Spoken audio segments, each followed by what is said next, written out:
खान। आइए चलते हैं आज के समाचारों की ओर। फैजान ए नियाज़ वेलफेयर सोसाइटी के सरपरस्ती में बरेली जंक्शन पर उर्स गरीब नवाज से भारी तादाद में काफिला रवाना। फैजान ए नियाज़ वेलफेयर सोसाइटी के बाइन डॉक्टर कमाल मियां नियाजिया व सोसाइटी के अध्यक्ष हमजा मियां नियाजिया की सरपरस्ती में बरेली जंक्शन भुज एक्सप्रेस से लगभग 200 लोगों का काफिला हर साल की तरह इस साल भी अजमेर शरीफ उर्स गरीब नवाज के लिए रवाना हुआ। इस काफिले में खानकाह नियाज़े के साहब जादगान मुरीदीन अकीदतमंद रवाना हुए, जो बड़ी अकीदतमंद और मोहब्बत के साथ बारगाह गरीब नवाज में जा रहे हैं। इस मौके पर मुस्लिम समुदाय ही नहीं, हिंदू समुदाय के लोग भी वहां जा रहे हैं। इस बारे में जानकारी देते हुए सोसाइटी के बाइन डॉक्टर कमाल मियां नियाज़े ने बताया, ये रजब की आज 2 तारीख है। हर साल की तरह इस साल भी फैजान नियाज़िया वेलफेयर सोसाइटी की जानिब से ये बरेली से अजमेर के लिए ये जत्था रवाना हो रहा है। ये हर साल खाया साहब के करम से, अल्लाह के फजल करम से जाता है। इसके हमेशा 150-200 लोग होते हैं, साल भी माशाल्लाह से 200 के करीब लोग हैं। ये जत्था बरेली से जाएगा, यहाँ सोसाइटी का रामपुर और मुरादाबाद और दिल्ली में लोग इस्तकबाल करेंगे, जयपुर में इस्तकबाल करते हैं। ये खाया साहब का हम बरेली वालों पर करम है कि खाया साहब अपने दरबार में बुलाते हैं। इस जत्थे की खासियत ये है कि इसमें हिंदू मुस्लिम सारे भाइयों का इसमें ताउन होता है, क्योंकि सभी खाया साहब को वली और बुजुर्ग पीर और मुर्शिद मानते हैं अपना रूहानी, और उनका ही करम है, वो शहंशाह हिंदुस्तान है। और इनका ही सारे जितने भी हिंदुस्तान में वली हैं सब खाया साहब के ही ज़ेरे साया हैं। खाया साहब ख्वाजा मोइनुद्दीन चिश्ती रज़ी अल्लाह अन्हु को हमारे नबी करीम सल्लल्लाहु अलैहि वसल्लम ने नायब रसूल बना के भेजा था और हिंदुस्तान की बादशाहत उन्हें दी थी। ये हम लोगों को बड़ा एजाज़ है, बड़ी खुशी महसूस होती है। लोग इसका पूरे साल इंतज़ार करते हैं कि ये दिन कब आए, क्योंकि बहुत बड़ा जत्था जाता है, सब मोहब्बत से भाईचारे से सब जाते हैं। इसमें सिलसिला नियाज़िया के अलावा दूसरे अकायद, दूसरे सिलसिले के भी मुरीदीन सब शरीक होते हैं, क्योंकि हम सब लोग इत्तेहाद का पैगाम देते हैं। इस अवसर पर कासिम मियां नियाजी, जाहिद मियां नियाजी, राजी मियां, जैन मियां, यावर अली, जाहिद मियां आदि लोग मौजूद रहे। केंद्र सरकार की महत्वाकांक्षी योजना एयर टर्मिनल का आज विधिवत उद्घाटन केंद्रीय श्रम एवं रोजगार मंत्री संतोष गंगवार एवं उत्तर प्रदेश सरकार में मंत्री नंद गोपाल नंदी ने किया। काफी समय से लंबित बरेली एयर टर्मिनल आज बरेली की जनता को समर्पित कर दिया गया है। 10 साल पहले बरेली एयर टर्मिनल का शिलान्यास किया गया था, पर प्रदेश और केंद्र के अंधेरी के चलते टर्मिनल नहीं बन सका। केंद्र और प्रदेश सरकार में बदलने के बाद बरेली की यह हवाई पट्टी बनना स्वीकृत हुई और 4 वर्ष के अंदर बनकर तैयार हो गई। 3 करोड़ की लागत से बनने पर इस एयर टर्मिनल का फेज 2 में जल्द ही बनकर तैयार हो जाएगा। इस अवसर पर एक कार्यक्रम का आयोजन किया गया, जिसके मुख्य अतिथि भारत सरकार के श्रम एवं रोजगार मंत्री संतोष गंगवार व विशेष अतिथि प्रदेश सरकार के कैबिनेट मंत्री नंद गोपाल गुप्ता उर्फ नंदी सहित महापौर डॉक्टर उमेश गौतम व भाजपा के विधायक ने कार्यक्रम का शुभारंभ दीप प्रज्वलित कर किया। अतिथियों से मैं आग्रह करूंगा, आप सभी इस दिव्य आयोजन के दीप प्रज्वलन में सम्मिलित होने की कृपा करेंगे। आप सभी की उपस्थिति और आप सब जोरदार। साथ ही अतिथियों का दुशाला उड़ाकर स्वागत किया गया।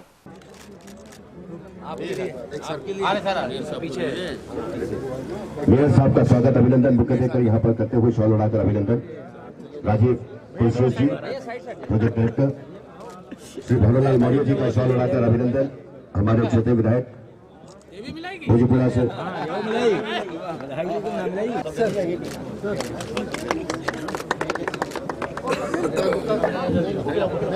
तत्पश्चात मुख्य अतिथि व विशेष अतिथि ने एयर टर्मिनल का फीता काट कर शुभारंभ किया।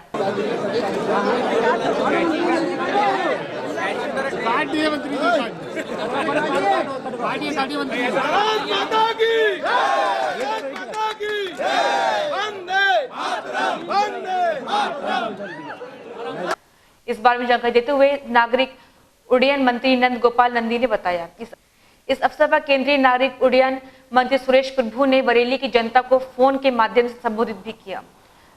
कल से बरेली एयरपोर्ट से बुकिंग शुरू हो जाएंगी और 15 अप्रैल को पहली फ्लाइट उड़ेगी। इस अवसर पर केंद्रीय मंत्री संतोष गंगवार ने कहा कि सरकार हर शहर में हवाई एवं रेल सुविधा से जोड़ रही है। बरेली हवाई अड्डे की शुरुआत भी इसी कड़ी की है, जो सरकार का एक बड़ा कदम है। इस बारे में केंद्रीय एवं श्रम एवं रोजगार मंत्री संतोष गंगवार ने कहा।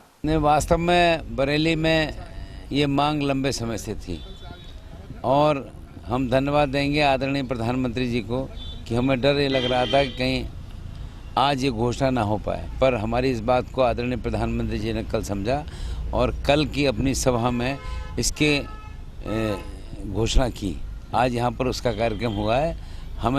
हमने मंत्री माननीय नंदी जी से आग्रह करा, बहुत ही कम समय की सूचना पर यहाँ पर हमारे बीच में आए और वास्तव में एक बड़ा कदम है। बरेली में सारी सुविधाएं उपलब्ध हो रही हैं, पर वास्तव में जैसा अभी हमारे मेयर महोदय ने बताया कि यहाँ पर 3 विश्वविद्यालय हैं और सारी संस्थाएं हैं और कोई भी बड़ा उद्योगपति बिना एयर कनेक्टिविटी के आने में मुझसे दिक्कत रहती है। और आपने ये भी महसूस करा होगा कि रुचि के कारण सारे विधायक यहाँ पर उपस्थित थे। मैं धन्यवाद दूंगा, आदरणीय केसर सिंह जी हमारे साथ हैं, बहरन लाल जी के क्षेत्र में ये कार्यक्रम हो रहा है। इसके बाद भी यहाँ पर डॉक्टर DC वर्मा, श्री छत्रपाल जी उपस्थित रहे। ये इस बात का प्रतीक है कि बरेली में लंबे समय से एयर कनेक्टिविटी की ज़रूरत थी, इसकी आज शुभारंभ हो गया है। हम इसके लिए बहुत बहुत धन्यवाद दें। जुलाई में रिलीज होगी the black mirror ST2 shooting complete. SPRG film production एवं विदयोदय फिल्म मेकर के बैनर में हिंदी कन्नड़ फीचर फिल्म का द ब्लैक मिरर ST2 की शूटिंग शहर के विभिन्न स्थान जैसे 84 घंटा मंदिर, बटलर, सुरेश शर्मा नगर, किला कटघर, धोपेश्वर नाथ मंदिर, DT पुरम आदि जगह पर हुई है। इस फिल्म में अभिनेता माही सिंह, माही शर्मा, इंद्रशिका सिंघानी, निर्देशक वत्से कदम, कैमरामैन अभय रहे। फिल्म में मोहब्बत का संदेश देते हुए देश की सरहदों को एक किया जा रहा है। इस फिल्म की शूटिंग चंडीगढ़, दिल्ली, मुंबई के बाद बरेली में आकर संपन्न हुई है। फिल्म को जुलाई में एक साथ पूरे भारत में रिलीज किया जाएगा। अब समय होगी छोटे से ब्रेक का। In India, more than 1.5 crore people are suffering from partial or total blindness. Dr. M.S. Basu, a renowned eye specialist who is successfully treating eye diseases with the ancient wisdom of Ayurveda. Retina-related problems, drying of eye nerves, which had been considered incurable, are successfully being treated by Dr. M.S. Basu. Several cataract patients have got their vision back without any surgery. An experience of more than 35 years, continuous research and endeavor have earned a remarkable name for Dr. M.S. Basu. Outcome of this hard work is Isotene eye drops, which has got wonderful results and has been awarded with the Ayurvedic Premium Mark. Under the leadership of Dr. M.S. Basu and his son Dr. Mandeep Basu, Dr. M.S. Basu Super Speciality Ayurvedic Eye Hospital has started a movement to eradicate blindness from human race. Thousands of patients coming from all over the world for their eye treatment are living examples of it. जिस प्रकार से दुनिया को polio से मुक्त किया गया है, उसी प्रकार से मेरा सपना है कि दुनिया को अंततः मुक्ति दिलाई जा सके। हमारा उद्देश्य है, जो ईश्वर ने हमको इतनी बड़ी चीज़ दी है, तो उसको हम चाहते हैं कि उसको प्रोपार करते हुए दुनिया को उसका लाभ पहुँचाएँ। For these extraordinary achievements, Dr. M.S. Basu has been proclaimed with several prestigious awards. Dr. M.S. Basu has given a light of hope in thousands of eyes.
Rakshpal बहादुर संस्थान समूह की अधिशासी अध्यक्षा श्रीमती वीना माथुर के अथक प्रयास से शिक्षा के क्षेत्र के साथ साथ DR हॉस्पिटल, प्रधानमंत्री जन आरोग्य योजना, आयुष्मान भारत के अंतर्गत पंजीकृत अस्पताल DR अस्पताल में उपलब्ध चिकित्सा विभाग हैं मेडिसिन, जनरल सर्जरी, दूरबीन विधि सर्जरी, स्त्री रोग, बाल रोग, अस्थि रोग, क्रिटिकल केयर, नेत्र रोग, डेंटल सर्जरी, 24 घंटे दवाखाना, 24 घंटे इमरजेंसी, डिजिटल एक्सरे ECG, सामान्य प्रसव ऑपरेशन द्वारा प्रसव के विशेष पैकेज, पैथोलॉजी। अस्पताल में आधुनिक मशीनों द्वारा विभिन्न जांचें भी की जाती हैं। RBMI कैंपस, बदायूं रोड बुखारा, कांधरपुर रोड, फरीदपुर बाईपास बरेली। 24 घंटे आपातकालीन मोबाइल नंबर 8475000844। ब्रेक के बाद फिर आपका स्वागत है। रोड़ा बन रहे युवक को प्रेमी ने चाकू से गोद कर उतारा मौत के घाट। प्रेम प्रसंग में रोड़ा बनने वाले मामलों को लेकर अधिकतर नौबत खून खराबे तक आ जाती है। ऐसा ही मामला भमोरा क्षेत्र में सामने आया है, जहां बड़े भाई के साले और बहन के बीच संबंध में रोड़ा बने युवक का साले ने कल देर रात अपहरण कर लिया। उसके बाद गांव के कच्चे रास्ते पर साले ने दोस्तों के साथ मिलकर चाकू से गला रेतने के बाद शरीर में ताबड़तोड़ वार किए, जिससे युवक बुरी तरह घायल हो गया, जिसमें घायल ने मृत्यु से पहले आरोपियों का नाम लिया है। पुलिस ने घायल को डोरा रोड स्थित निजी अस्पताल में भर्ती कराया है, जहां उपचार के दौरान उसकी मौत हो गई है। पुलिस ने पंचांग भरकर शव को पोस्टमार्टम के लिए भेज दिया। बताया चले कि भमोरा थाना क्षेत्र के द्विचरण निवासी नथुलाल का 17 वर्षीय बेटा अवधेश कुमार साइकिल से चाकू छुरी पर धार लगाने की फेरी लगाता है। अवधेश को कुछ दिन पहले पता चला था कि उसके बड़े भाई मनोज के साले सोनू का उसकी छोटी बहन से प्रेम प्रसंग है, जिस पर उसने अपनी बहन के साथ मारपीट कर उसे सोनू से दूर रहने को कहा था। इस बात को लेकर सोनू अवधेश से रंजिश मानने लगा। कल रात सोनू किसी बहाने से अवधेश को अपनी बाइक पर बैठाकर बलिया रोड पर कटका रमन गांव में कच्चे रोड पर ले गया, जहां सोनू ने अपने साथी के साथ मिलकर उसे चाकू से गोदकर फरार हो गया। वहां से गुजर रहे ग्रामीण अवधेश की आवाज पर उसके पास पहुंचे, जिसके बाद उसने घटना की जानकारी देते हुए पुलिस को बुला लिया। तुरंत ही अवधेश को शहर के निजी अस्पताल में भर्ती कराया गया, जहां उसकी मौत हो गई। पुलिस ने इस मामले में रात में ही दबिश देकर सोनू को गिरफ्तार कर लिया है। वही अवधेश का वीडियो वायरल हो रहा है, जिसमें अवधेश ने बताया उस पर सोनू ने हमला किया है। पुलिस ने सोनू के खिलाफ मामला दर्ज कर कार्रवाई शुरू कर दी है। हत्या का कारण प्रेम प्रसंग है। जो हत्यारा है सोनू, इसके मृतक की बहन से प्रेम प्रसंग था और जो मृतक है वो इसमें अवरोध पैदा करता था। जो हत्यारा है उसे गिरफ्तार कर लिया गया है, जेल भेजा जा रहा है। बरेली मंडल के हज व उम्रा यात्रियों को मिलेगी बड़ी राहत। हज सेवा समिति के संस्थापक पम्मीन खान वारसी ने बताया कि 2019 के हज यात्रियों के लिए बरेली एयरपोर्ट सिविल इंक्लव बरेली मंडल के नागरिकों के लिए यह बेहतर सुविधा उपलब्ध होगी, जिससे लखनऊ दिल्ली के आम पैसेंजर को फायदा तो मिलेगा ही, वहीं एयरपोर्ट सिविल इंक्लव में 2019 के हज यात्रियों के साथ उम्रा पर जाने वाले लोगों को दिल्ली लखनऊ तक सफर करने की आसानी होगी। इस बारे में जानकारी देते हुए संस्था के पदाधिकारी ने बताया, बरेली से आने वाले दिनों में हवाई यात्रा शुरू होने जा रही है। ये अच्छी बात है, लोगों को इससे फायदा मिलेगा। दिल्ली लखनऊ के लिए डायरेक्ट फ्लाइटें मिलेंगी, समय भी बचेगा, लोगों को जाम से भी मुक्ति मिलेगी और समय पे आदमी जो है अपने सफर पे निकल सकता है, अपना काम भी निपटा सकता है। वहीं बरेली सेवा समिति ने पिछले कई साल पहले भी और अब भी ये मांग करती है कि बरेली से आने वाले दिनों में उम्रा के लिए और हज के लिए भी फ्लाइटें शुरू हों, ताकि मक्का मदीना की फ्लाइटें जो हैं वो बरेली से जाएं। ये हमारी भारत सरकार से ही मांग है, उत्तर प्रदेश सरकार से ही मांग है और इसका फायदा हज जो फ्लाइटें दिल्ली और लखनऊ के लिए शुरू हो रही हैं, इसका सीधा फायदा जो है हज यात्रियों को, उम्रा यात्रियों को भी मिलेगा। दिल्ली जाते समय अक्सर जाम लग जाता था, तो रास्ते में काफी परेशानी होती थी, जिसकी वजह से फ्लाइटें जो है मिस हो जाती थी। वहीं कभी कभी ट्रेनें भी लेट होती थी, जिसकी वजह से फ्लाइटें मिस हो जाती थी। अक्सर ये दिक्कतें सामने आती थी। इन सभी दिक्कतों से छुटकारा अब मिलेगा। बरेली से जब फ्लाइटें जाना शुरू हो जाएंगी दिल्ली और लखनऊ के लिए, उसका लाभ जो है, उसका फायदा जो है हज यात्रियों और उम्रा यात्रियों को मिलेगा। ये अच्छी सेवा है और हम ये मांग करते हैं कि जल्दी इस सेवा को शुरू कर देना चाहिए। गड्ढा मुक्त का दावा फेल, किले से कुदेश जाने वाली रोड पर जाने से पहले हो जाएं सावधान। उत्तर प्रदेश की भाजपा सरकार बनने के बाद मुख्यमंत्री योगी आदित्यनाथ ने ऐलान किया था कि प्रदेश की सड़कें गड्ढा मुक्त हो जाएंगी, लेकिन यह दावा बरेली में फेल हो गया है। अगर किला से लेकर कुदेश जाने वाली सड़क की बात करें तो यहाँ आपको सड़क पर गड्ढे ही गड्ढे दिखाई देंगे। यहाँ से निकलने वाली राहगीरों को अपनी जान जोखिम में डालकर निकलना पड़ता है। क्षेत्रवासियों की मांग से यहाँ गड्ढों से बचने के कारण दुर्घटना होती रहती है, लेकिन अभी तक प्रशासन की तरफ से इस पर कोई काम नहीं किया गया है। वहाँ से गुजर रहे राहगीरों ने रोड की समस्या बताते हुए कहा, हो जाती है, गिरते गिरते बच्चा है आदमी, कई बार एक्सीडेंट होते होते बचते हैं। कब से हैं ये गड्ढे से? जी, कब से हैं इस रोड पे गड्ढे? 2-3 साल हो गए। 2-3 साल से ज़्यादा ही होगा, 2-3 साल से ज़्यादा होगा। और वहाँ से लेकर पूरा गली चौकी तक गड्ढे गड्ढे हैं। पुल पे भी गड्ढे हैं मेरे, हार्डमैन वाले पुल पे। इससे क्या किस तरह का नुकसान हो सकता है जनता को? एक्सीडेंट हुआ तो एक मेरे मिलने वाले हैं अनुज भाई, उनका पहिया लग गया था, गड्ढों में हिल गया था, एक्सीडेंट हुआ था। मेरे साथ में जॉब करते थे पेप्सी की एजेंसी पे, उनका एक्सीडेंट हुआ था, चेहरे पे बहुत चोट आई थी उनके। ये इस रोड की हालत के बारे में तो यही कहूँगा, यहाँ रोड ही कहाँ है। यहाँ तो हर जगह आप देखें तो गड्ढे ही गड्ढे आपको दिखाई देंगे। और मैं योगी जी तक ये बात पहुँचाना चाहता हूँ कि जैसे उनका एक नारा था कि गड्ढे मुक्त सड़कें, तो मैं चाहता हूँ कि यहाँ की सड़कें भी जो गड्ढे मुक्त हों, और हो सके तो योगी जी अगर कभी भी बरेली का दौरा करें तो इस रोड पे एक बार जरूर निकलें। पर्यावरण के नाम पर पहले प्लांट में पेड़ 7 पर लगी रोक। पिछले दिनों बागरगंज में कूड़े के निस्तारण को लेकर प्लांट लगाया गया था, जो कि 3 महीने से बंद पड़ा है। इस प्लांट के बाद नगर निगम 7 प्लांट और बनाने की योजना बना रहा है, लेकिन पहला प्लांट बंद होने से बाकी के प्लांटों पर भी पूर्ण विराम लग गया है। वही वहां के लोगों का कहना है कि नगर निगम ने हमारे मकानों को तोड़कर यह प्लांट लगाया था, लेकिन हम लोगों को बेघर करके नगर निगम प्लांट भी नहीं चला पाया। क्षेत्रवासियों का कहना है कि इस प्लांट के चलने के बाद भी यहाँ पड़ने वाले कूड़े का निस्तारण नहीं हो सकता, क्योंकि प्लांट में प्रतिदिन 100 टन कूड़े की खपत थी। वहीं यहाँ पर शहर का 200 टन कूड़ा पड़ता है। इस बारे में क्षेत्रवासियों ने बताया, 3 महीने हो गए बंद हुए हुए। यहाँ पे कुछ लोगों के मकान थे जो तोड़े गए। जी हाँ, हमारा भी था इसमें। मेरे 3 भाई हैं, एक माँ है और हम चार ही घर के मेंबर हैं। अभी तक तो ये 3 महीने से बंद करा हुआ है। जब तोड़ा ही क्यों, जब बंद कर दिया और इतना चला रहे हैं, कोई हासिल वसूल हुआ ही नहीं करके इस चीज़ को। तो मैं यही कहना चाहता हूँ, वरना इसे शुरू कर दीजिएगा, वरना हम लोग को मकान दे दीजिएगा, कहीं हम रह लें। कब तक किराए पे रहेंगे हम लोग, ये बताएगा। 200-250 रुपये कमाने वाले कब तक रहेंगे, ये बताएगा। प्लान क्या, इन लोगों ने ये बताया था कि 10 किलोमीटर तक बस्ती नहीं है, और जब उसकी इंक्वायरी हुई तो बोयन पे बस्ती दिखाई दी, तो इस मारे वो फेल हो गया प्लांट। इससे पहले मकान भी तोड़े गए थे इस प्लांट के लिए? हाँ, मकान थे बने हुए, तो मकान इन्होंने प्लांट के मारे तोड़ दिए। फिर इन्होंने वादा करा कि हम जो है तुम्हें मकान बनाए देंगे, मगर आज तक तो कुछ हुआ ही नहीं है। इतना टाइम हो गया, इन्होंने कहा हम तुम्हें मकान ज़रूर देंगे। मकान बनवा रहे हैं हम। अरे ना तो आओ, न मकान मिले ना प्लांट शुरू हुआ। ना प्लांट शुरू हुआ। कूड़े का ढेर पैसा का वैसे ही, कूड़े का ढेर तो प्लांट बनने के बाद में, चालू होने के बाद में भी वैसे ही रहेगा जी। और अब भी पड़ी रहा है यहाँ पे भाई। 100 क्विंटल कूड़ा जो है वो गलेगा, इसके अंदर 200 क्विंटल पड़ लिया तो वो कहाँ से कम हो जाएगा। कूड़ा तो वैसे ही रहना है यहाँ पे। ये तो एक दिल की तसल्ली थी इनकी। भारतीय युवा मोर्चे ने की बैठक। भाजपा कार्यालय पर युवा मोर्चे की बैठक जिला अध्यक्ष हरेंद्र यादव की अध्यक्षता में बरेली लोकसभा आमला लोकसभा में होने वाले विजय लक्ष्य लोकसभा सम्मेलन को लेकर की गई थी।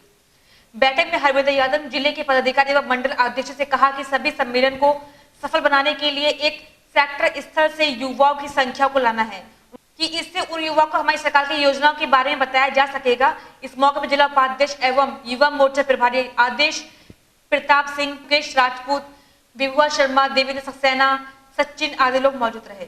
अब एक विशेष सूचना, खबर देखने के लिए अपने मोबाइल के यूट्यूब पर सिटी सब्सक्राइब कर सकते हैं। सिटी न्यूज में खबर देने के लिए हमारे संपर्क करें। Phone number 8954961313। ये हमारे कार्यालय पर संपर्क कर सकते हैं। हमारा पता है सिटी न्यूज बरेली, निकट गंगा जी हॉस्पिटल, बरेली। समाचार नहीं खत्म होता है, अगले बुलेटिन में फिर मुलाकात होगी।